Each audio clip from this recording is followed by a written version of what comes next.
Hello there, welcome back to Sally Antiques. I'm sat in the shop in Old Portsmouth today with the proprietor, which is Andrew Bennett. He's kindly agreed to have a chat with us about one of the famous artists from Portsmouth, William Lionel Wyllie. Good afternoon, Andrew. Hi Ross, nice to meet you. Oh yeah. So I'm going to start just ask you some questions about about the artist Wyllie. I wonder why is it that people love him so much and his work?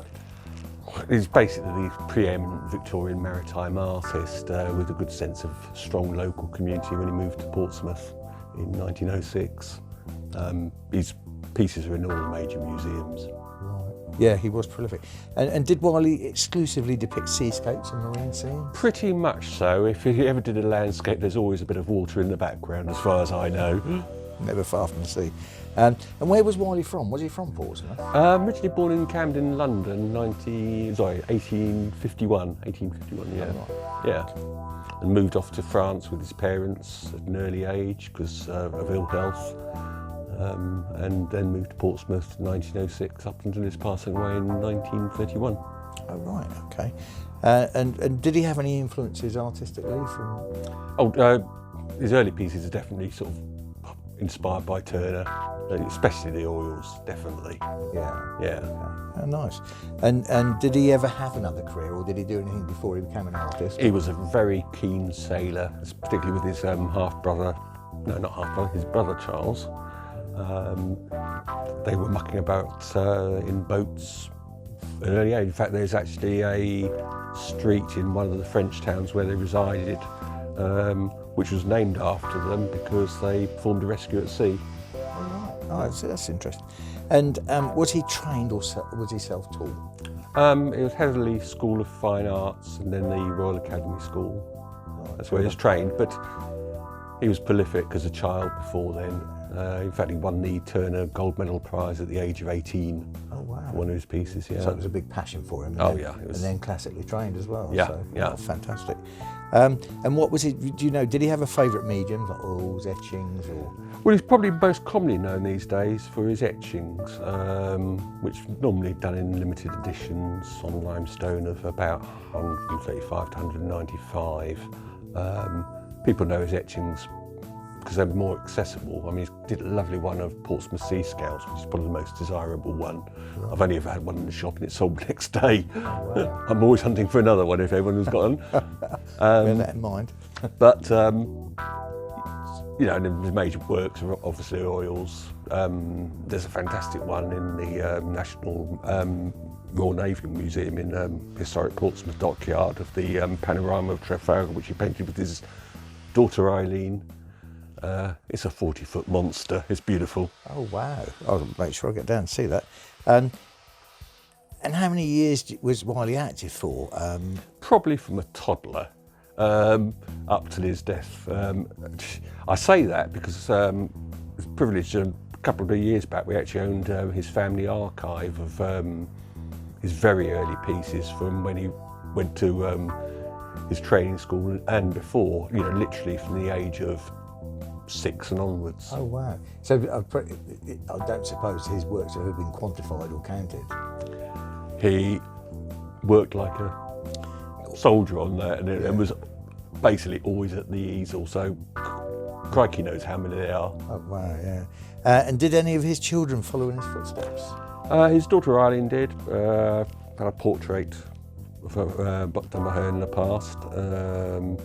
And his son Harold Wyllie is also highly respected for his etchings. Oh, right, okay, that's good. And so he lived in Portsmouth. Did he live near here?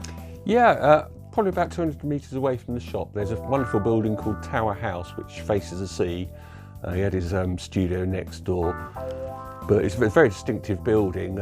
The steeple on it's actually got a tower on it, and that's he actually built that because his wife Marion, when they were on their honeymoon in Switzerland, saw this beautiful church, and that was basically his wedding gift to her. Oh, wow. Yeah. Yeah, I have seen it actually. It's quite distinctive. So, so it's a nice landmark to associate with the name Wyllie, isn't it? Yeah.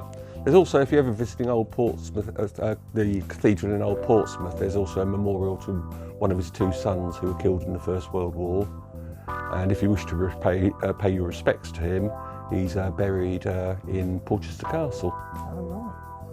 Oh, that's interesting about the man. Tell me when you first fell in love with Wyllie's work, Andrew. Since I moved to Portsmouth, which was in '85, I just got hooked hunting his etchings down. Oh, right.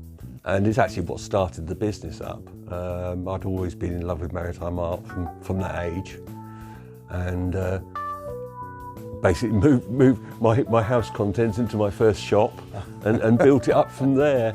Oh, wow. And what is it you like so much about his pictures?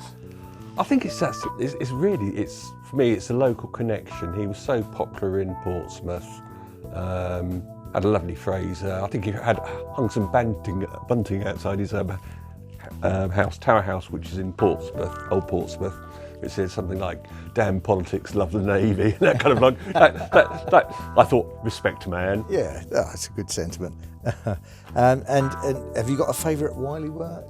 There's something toil, glitter, grime on the flowing tide. Yeah, that's quite an impressive one. Very nice. That's probably the first one I saw that got me hooked on his work. Yeah. Oh, right. Okay. And do you find his work is much more sought after than other artists within the shop? Oh yeah, definitely. Yeah. It's because he was so well connected with the local community. I mean, he set up the Sea Scouts. Again in Old Portsmouth.